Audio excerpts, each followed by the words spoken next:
Ladies and gentlemen, please take your seats. You know, I heard somewhere that love means never having to say that you're sorry. And if you're within the sound of my voice, that must mean you're in the seats with once more, as always. My name is Dave Voigt, and I'm the host of this podcast where we sit down with a wide-ranging variety of industry professionals and pick their brains on current projects, state of the industry, what they've done, in a very light and conversational way. And if you'd like to subscribe to our podcast, and I certainly hope that you do because you're listening to us right now, you can find us basically wherever podcasts can be found, places like Amazon, Spotify, Apple. And you can also find every single one of our episodes archived over at our YouTube channel. We'd also really love it if you'd follow us over on the social media. You can do that at Facebook, Twitter, and Instagram at either at In the Seats or at It's Podcast One for all sorts of updates. And finally, and dare I say most importantly, would you do us the kindness of visiting us over at In the Seats, intheseats.ca, with all sorts of movie news, interviews, reviews from films all across the world on any sort of platform that we can think of, and then some. But that's about it, and we're gonna move on to the subject of this episode. And this was a fun one. This was a nice little honor because we are talking with camera operator Lou Barlia, who in one of his very first jobs was on the iconic Love Story, which is celebrating its 50th anniversary, believe it or not. And you can find it available on Blu-ray and on digital and on DVD from our friends over at Paramount Pictures Home Entertainment. And we talked with Lou about sort of filming in the 70s and filming in New York and just sort of being a part of a really interesting part of cinema history. And I think it was a good talk. The audio is not the best because we had to do this over the phone. Lou is 91, but Lou is a lovely guy, and I think we had a lovely talk, so I hope you enjoy. Now, I mean, first off, obviously we're celebrating a big anniversary for Love Story, but we're doing I'm doing my research. I discovered that this was your first job. Now, I'd love to kind of hear how you got started. It was my second. Okay. As an operator, let me put it that way. I had worked on a lot of pictures as an assistant, but it was my second picture as an operator. The first picture is not listed on the. I was looking at my IMDb, and I noticed that Kevin, my son, did not put or IMDb did not put the first picture that I worked on, and it was called "Speed Is of the Essence." Okay. And it was a movie with Michael Saracen was in it. And an actor named Mike. I don't know if you're familiar with him. Yes, I am. Yeah. Name. And he may have been Canadian for I don't know. I don't remember anyway. And the director's name was Robert Mulligan. And he was kind of a heavyweight director. He knew his stuff. And so that was my first picture as an operator. And then Love Story came along as the second picture. No, I'm always curious. Do you get these jobs as being like part of this? Does the studio hire you, or does the director bring you on? I'm always curious about the relationship between the operator and the director. It depended. Most of the hiring, as the years went on, I worked on a lot of movies. Most of the jobs came from the director of photography. Because he was the guy that picked his operator, And, when I first got into the union, I got in, and we didn't have an operator's in New York. I came out of New York. We didn't have an operator's category. It was, you came in, when you changed your card, I moved up from an assistant. You moved up right into a director of photography's category. So when I moved up from being an assistant, I fell right into that first movie. However, after the first movie, I was shooting a lot of commercials as a director of photography. came along. But like I said, there was no category. We didn't have a category for operators. So when I got on Love Story, I operated on that, and then before you know it, another movie came along, and then another movie, as an operator, movie, and before you know it, I fell into operating, and I loved it.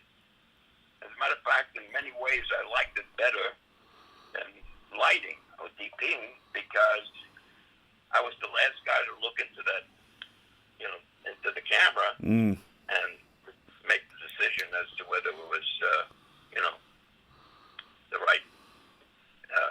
the right take. Now, I mean, when you're on a show like Love Story, like when you're in the moment shooting this stuff, like, do you have any sense of the kind of film that it's gonna be, or when you're sort of in the moment doing the technical work, is it just about that? Generally speaking, no. As a matter of fact, I didn't think that it was going to be, much of a great film at the time, because there are other elements that come into the movie once it's cut that make the movie. For sure. Like music, for instance.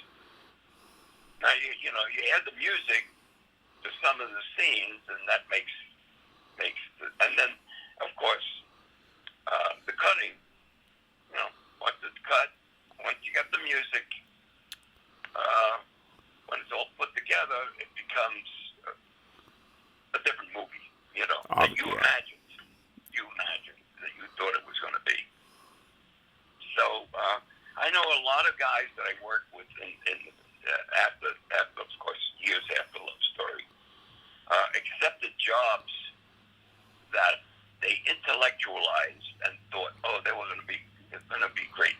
There's going to be a great movie, and accepted the jobs, and they turned out that they were laughable in some ways. So,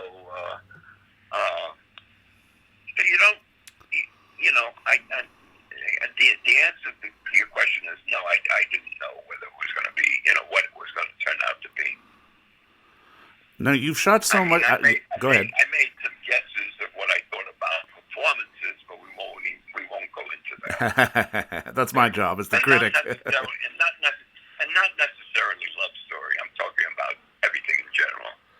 You've shot so much in New York. I've got to imagine, especially during the 70s, it created, it made for a different environment, especially when you're running around on the streets getting some of these fantastic shots that are not only in Love Story, but films like Serpico and Death Wish that you've worked on.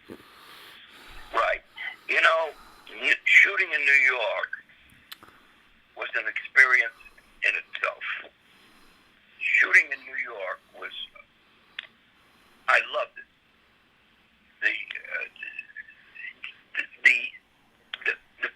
I don't know a way to put it. The vibes that you get in New York, the look of New York, it's all for real.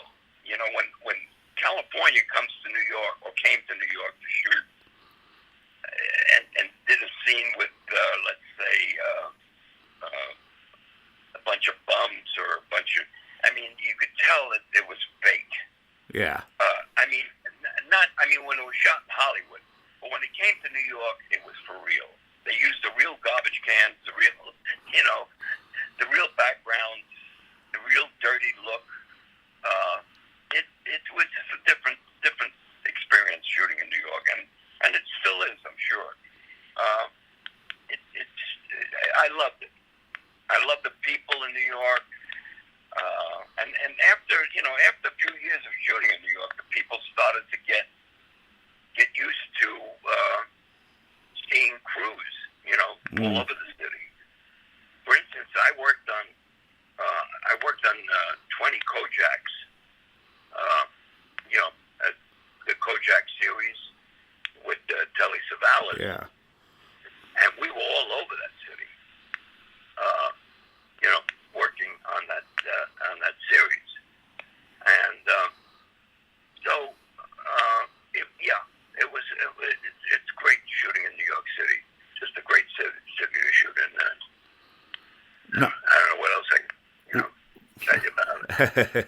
I'm just curious, like looking back for you, I'm kind of curious in your entire career, like how does it feel to be sort of a part of a very interesting and sort of distinct period of cinema, especially a lot of the stuff that was shot in New York, because especially during the 70s, like they haven't been able to recreate sort of that energy and that atmosphere like you were talking about. Right. You know, I feel proud. Let me put it that way. I just feel proud of being part of that era, you know. And also, you know, what added to the New York, I call it the New York look, was, you know, we shot with barely the bare essentials of lighting and equipment and being able to improvise, whereas California was already, you know, set up with all that stuff. You know, the studios, I mean, they have years and years of, you know, polished equipment, arc lights, and, you know, dollies and cranes and stuff like that. Where in New York, you have to, a lot of shooting, you have to improvise. Yeah, you know, and it was so by doing that, you got that kind of help. That I don't want to again call it a dirty look, but you got that authentic New York look For sure. you know? And so that's what made these, you know, New York type looking movies, so to speak. And it was a great time. Well, and you know what? This has been a great time for me, and thank you for being a part of such an influential part of cinema history, and thank you for the time today, Lou. This was a pleasure. And it was a pleasure talking with you. Thank you. All right, bye, guys.